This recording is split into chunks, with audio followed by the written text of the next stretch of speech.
Halo, namaku Rudi. Aku adalah siswa SMK Perhotelan di Bandung yang baru lulus tahun 2007.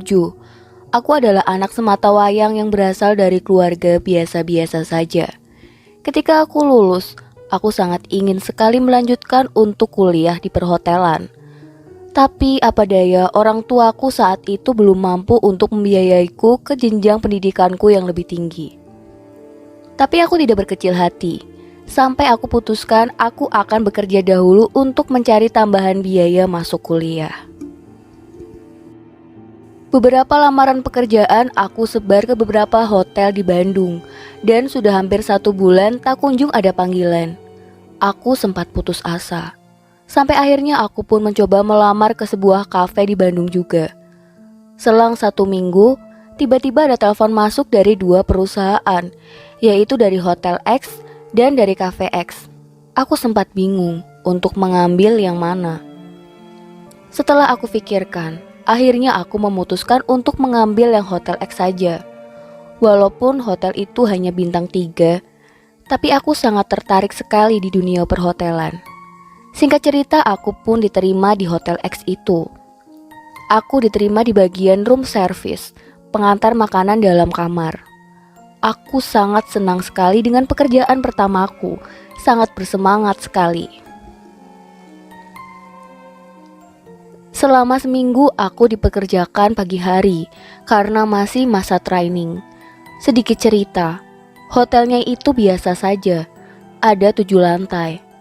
Bangunannya cukup lama, furniturnya pun masih barang-barang lama, yang sedikit ketinggalan lah kalau dibandingkan dengan hotel-hotel lain. Tempat kerjaku ada di lantai 2, dekat dengan dapur. Setelah 1 minggu menjalani training, akhirnya aku baru diberikan jadwal. Jadwalku ada yang pagi, sore, dan malam hari. Di minggu kedua aku dijadwalkan masuk shift sore. Dan di departemenku jika shift sore dan malam itu hanya sendiri, kecuali weekend. Kalau weekend bisa berdua, karena kondisi hotel biasanya ramai. Saat itu hari Senin pukul setengah 10 malam. Setengah jam menuju jam pulangku, yaitu jam 10. Aku melakukan sweeping barang kotor, mencari-cari piring kotor di setiap lantai menggunakan gerobak roda untuk dibawa ke ruang tempat cuci piring. Itu adalah sweeping pertamaku. Aku mulai berjalan memutari hotel dari lantai 2, karena memang di lantai 1 hanya lobi dan front office saja. Saat itu keadaan hotel lumayan cukup sepi, karena memang hari Senin. Hanya beberapa kamar saja yang terisi, tapi sesuai prosedur sweeping, piring kotor harus sampai seluruh lantai dilewati.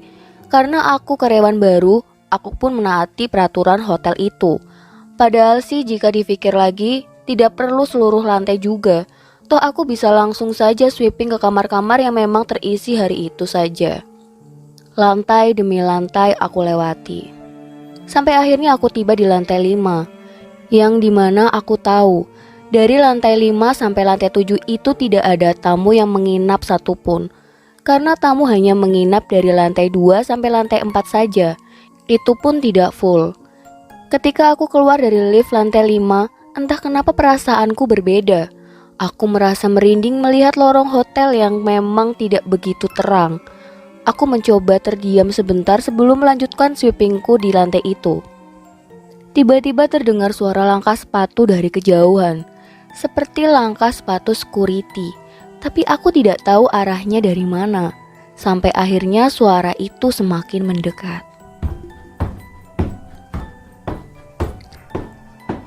Tapi kok tidak ada siapa-siapa ternyata.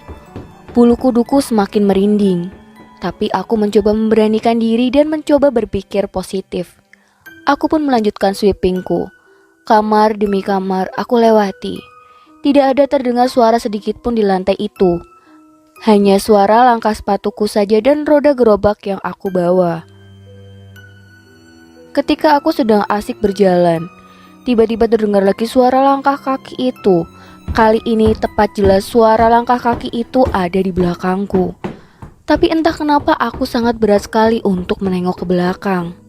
Sampai akhirnya suara langkah kaki itu semakin mendekat. Dan aku saat itu juga merasakan sangat takut. Dan tiba-tiba muncullah seorang bapak-bapak memakai pakaian security menyusul langkahku di sebelah kiriku. Dia sempat menatapku, wajahnya pucat putih, tatapannya tajam. Dia hanya sebentar menatapku, hanya sekitar 2 detik. Aku pun membalasnya dengan senyum kepadanya.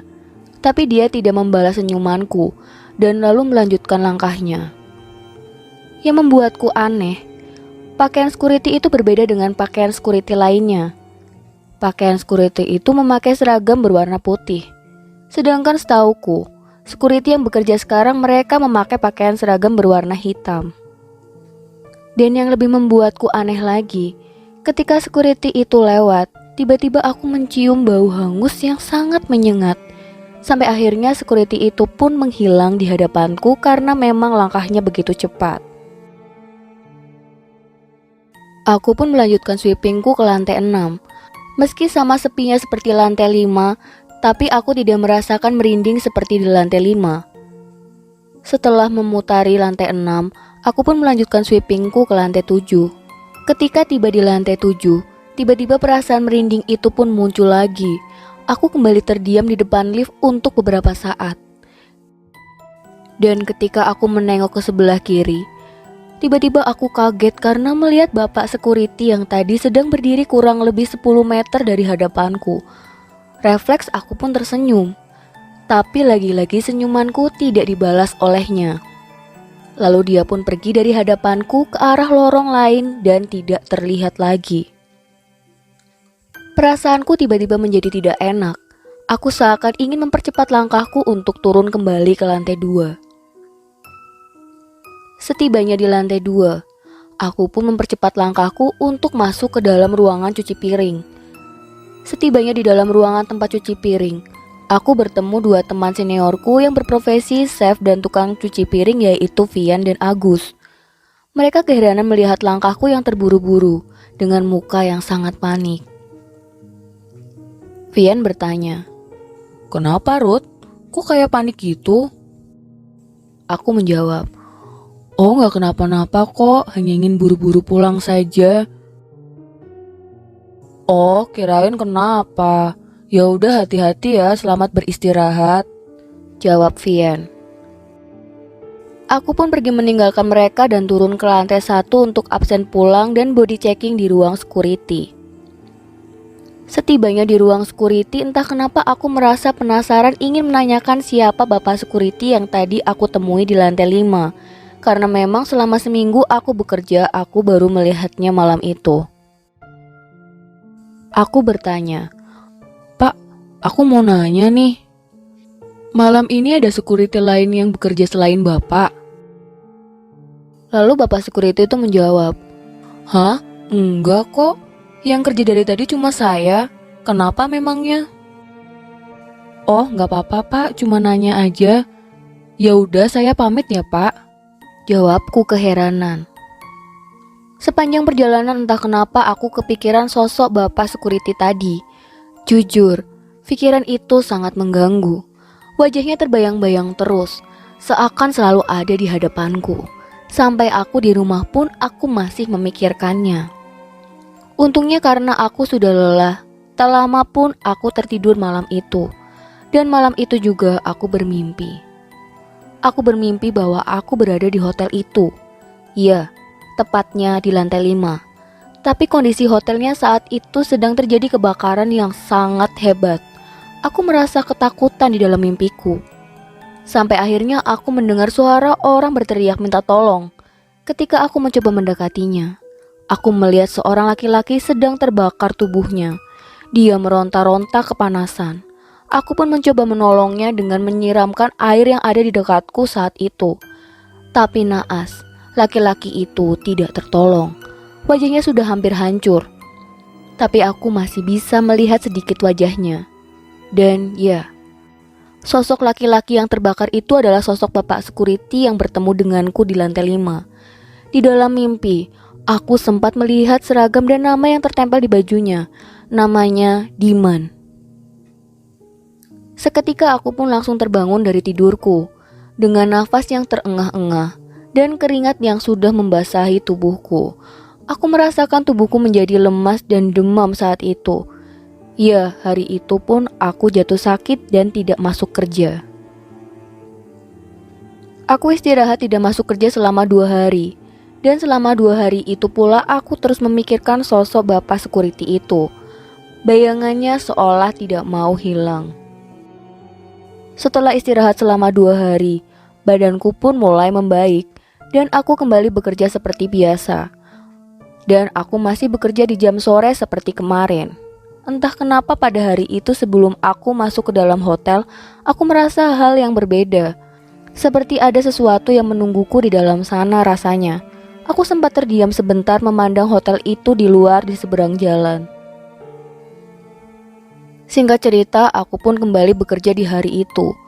Beberapa teman lawan shiftku menanyakan keadaanku sebelum mereka pulang. Di hari itu aku bekerja sendiri seperti hari kemarin sampai akhirnya tak terasa waktu sudah menunjukkan pukul 9:30 malam. Yaitu di mana waktuku untuk sweeping piring-piring kotor.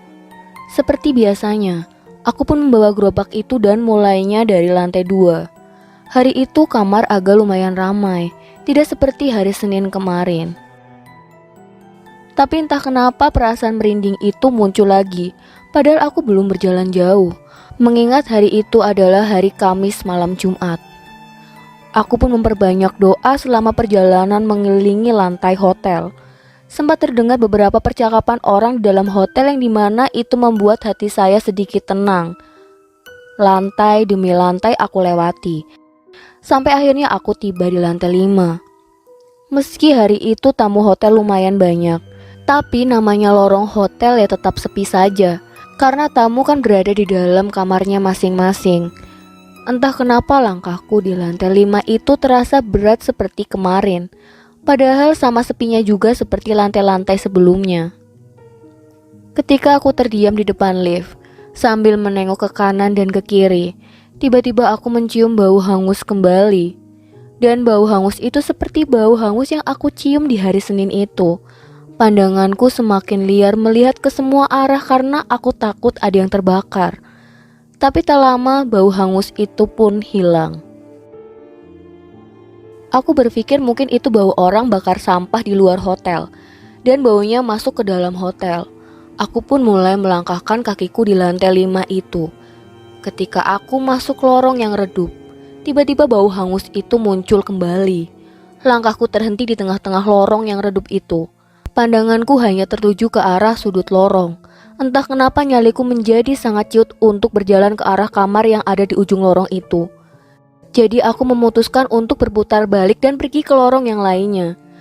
Dan ketika aku membalikkan badan dan gerobakku, tiba-tiba aku dikagetkan dengan bapak security yang tengah berdiri tepat di hadapanku. Dia membelakangiku dengan pakaian putihnya, seperti security yang aku temui saat hari Senin. "Malam, Pak, permisi," sahutku kepadanya. Dan aku mencoba melewatinya melalui samping. Karena memang dia berdiri tengah-tengah lorong. Security itu tidak menjawab apapun dan tidak bergerak sedikit pun. Lalu aku pun melewatinya. Jujur aku sangat ingin melihat wajahnya. Tapi entah kenapa aku tidak berani menoleh wajahnya sedikit pun. Yang harusnya perasaanku tenang karena ada orang lain di sini. Tapi entah kenapa, ini malah sebaliknya. Kehadiran bapak security itu malah membuatku menjadi takut. Aku pun melangkah dengan perlahan dengan jantung yang berdebar-debar dan keringat dingin yang mulai keluar dari dahiku. Jujur, entah kenapa aku ingin sekali menengok ke belakang tapi rasanya sangat berat.